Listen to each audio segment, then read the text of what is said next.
Walter Kirn opens the discussion by framing the Luigi Mangione case as a uniquely modern crime, engineered for the social media age. Unlike historical crimes such as the O.J. Simpson trial, which coincided with the rise of cable television, or the Lindbergh kidnapping, which was emblematic of the radio era, the Luigi case is deeply intertwined with platforms like Instagram, TikTok, and Twitter. From the outset, the crime was captured on surveillance video, which was strikingly cinematic in its composition. The killer appears in the foreground, hooded and faceless, while the victim is a distant, almost insignificant figure. This framing, Kirn argues, was designed to focus attention on the perpetrator rather than the victim, shaping public perception and sympathy. The case unfolded like a serialized drama, with each new piece of evidence or revelation fueling a wave of amateur online detectives dissecting the footage and details. Questions about the killer's proficiency with his firearm, the use of an electric bike for escape, and the discovery of a youth hostel video showing the suspect's partial face all contributed to a slow, tantalizing reveal. This open-source investigation captivated social media users, turning the crime into a viral spectacle. Kirn suggests that Luigi Mangione himself, or those around him, carefully curated this narrative, transforming a brutal murder into a media event that resonates with the digital age's appetite for instant, participatory storytelling. Kirn highlights the deliberate symbolism embedded in Luigi Mangione's public appearances, particularly his choice of attire during court hearings. Mangione donned a sweater and collar combination famously associated with Lee Harvey Oswald, the alleged assassin of President John F. Kennedy. This sartorial choice was no accident. It was a conscious effort to evoke the image of a notorious historical assassin, thereby positioning himself within a lineage of infamous figures. The hooded aspect of his appearance also recalls the Unabomber, Ted Kaczynski, further layering his persona with references to radical, violent dissenters. This self-stylization extends beyond clothing to the manifesto Mangione released, which echoes the Unabomber's writings in its critique of American society, particularly the healthcare system. By aligning himself with these figures, Mangione crafts an identity as a revolutionary or avenger, a man of the people striking back against systemic injustice. Kirn interprets this as part of a broader performance, a made-for-social media assassination that blurs the lines between genuine political violence and theatrical spectacle. The costume and manifesto serve to amplify Mangione's mythos, ensuring that his story is not just about a crime, but about a symbolic act with cultural resonance. The public's response to Luigi Mangione has been extraordinary and, in Kirn's view, deeply troubling. Despite the violent nature of the crime, a murder of a healthcare CEO, Mangione has amassed a cult-like following. Social media is awash with fan clubs, Reddit forums, merchandise, and even votive candles bearing his image, reminiscent of religious iconography. This adulation is fueled in part by Mangione's appeal to young American women who see in him a rebellious, attractive figure with a Tiger Beat-style allure, reminiscent of teen idols from past decades. Kirn notes that this phenomenon reflects a broader cultural shift in America, where violence and anti-establishment sentiment have become intertwined with celebrity and sex appeal. Comedians and public figures have even called for Mangione's release, further normalizing support for a man accused of cold-blooded murder. This adoration complicates the legal and moral landscape, as it raises questions about whether a fair trial is possible in a society where the accused is already a folk hero. Kirn warns that this acceptance of violence as a form of protest or justice marks a dangerous precedent in American culture. Kirn delves into the weaknesses and contradictions in the prosecution's case against Mangione. The evidence linking him to the murder is largely circumstantial, and there are notable inconsistencies, such as discrepancies in the suspect's eyebrows between the hooded figure in the surveillance video and the later hostile footage. The timeline of Mangione's movements, particularly his use of the electric bike, also raises doubts. Experts and amateur sleuths have concluded that the suspect could not have traveled the distance in the time claimed by the prosecution. Further complicating the case is the nature of the weapon used, a 3D-printed ghost gun with a silencer, which intersects with an upcoming Supreme Court case on the legality of such firearms. The gun's novelty and the timing of the crime suggest a calculated effort to insert the case into broader political and legal debates. Kirn speculates that Mangione's defense will hinge on these evidentiary gaps, potentially leading to an acquittal or at least a highly contested trial. The murkiness of the facts, combined with the social media spectacle, makes the case emblematic of the challenges facing modern justice systems in the digital era. The murder occurred in a politically charged atmosphere, shortly after a disappointing election for the American left, particularly among young voters. Kirn explains that Mangione's image and narrative fill a void for a demographic that the Democratic Party had hoped to mobilize but failed to do so.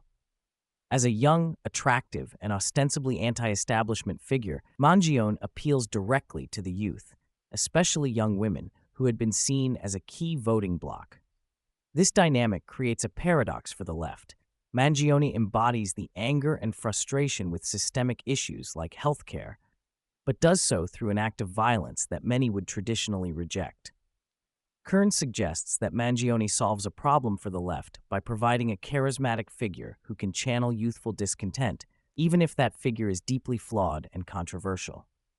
This phenomenon reflects broader tensions within American politics, where identity, symbolism, and media narratives increasingly shape public engagement and political allegiance. Kirn draws parallels between the Luigi Mangione case and the satirical film Network, where media outlets stage events to boost ratings. He argues that the Luigi story has been similarly manufactured, or at least heavily shaped by media forces and possibly accomplices.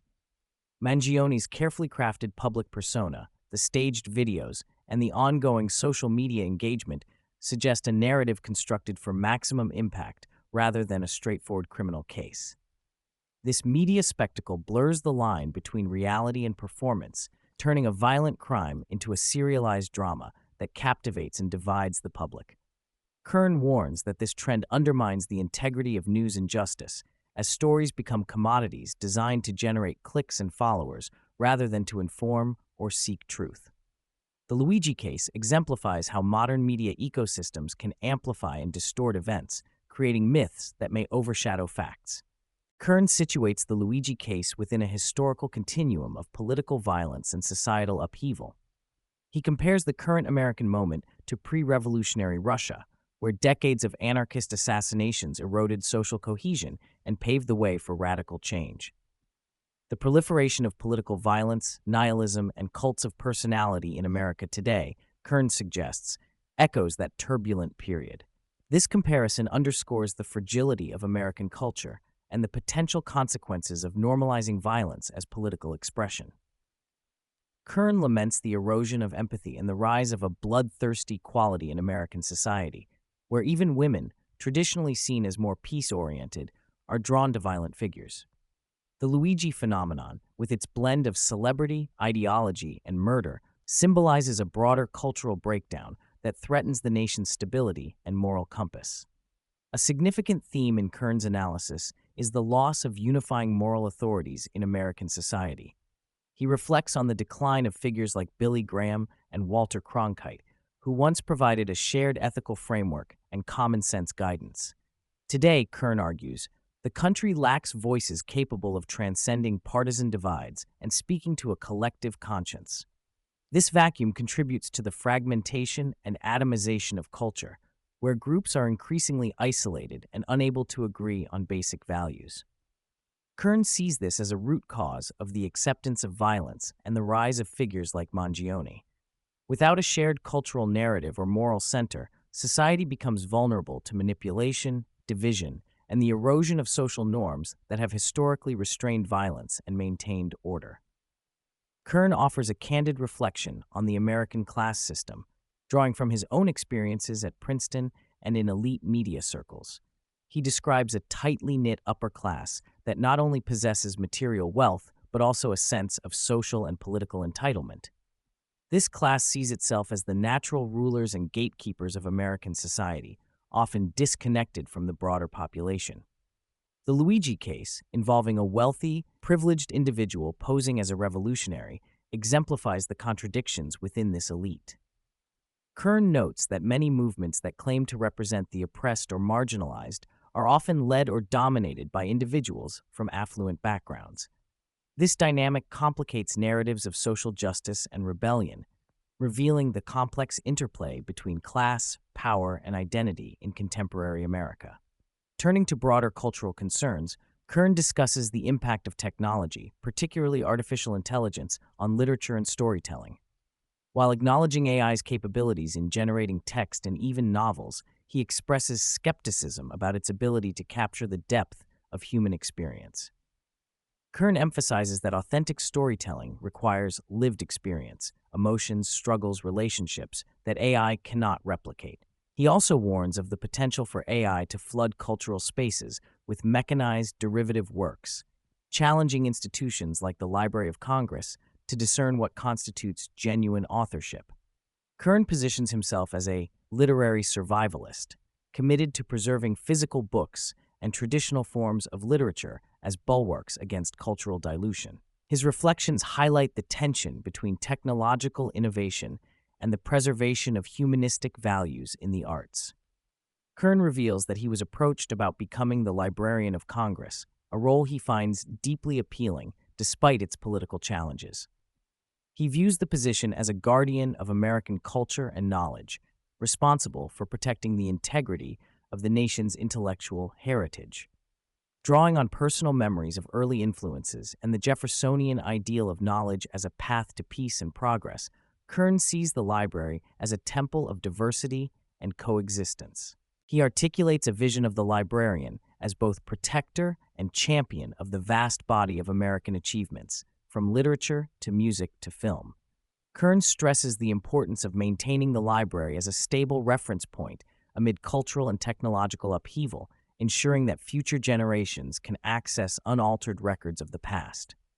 His candid reflections underscore the symbolic and practical significance of this institution in American life. Finally, Kirn discusses his recent rereading of George Orwell's 1984, noting its uncanny resonance with current realities. He critiques the modern tendency to impose trigger warnings and political correctness even on Orwell's work, which he sees as a testament to the novel's enduring power to challenge orthodoxy.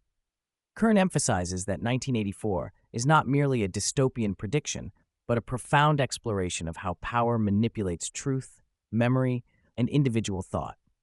He draws parallels between Orwell's depiction of perpetual war, surveillance, and propaganda with today's political and media environment.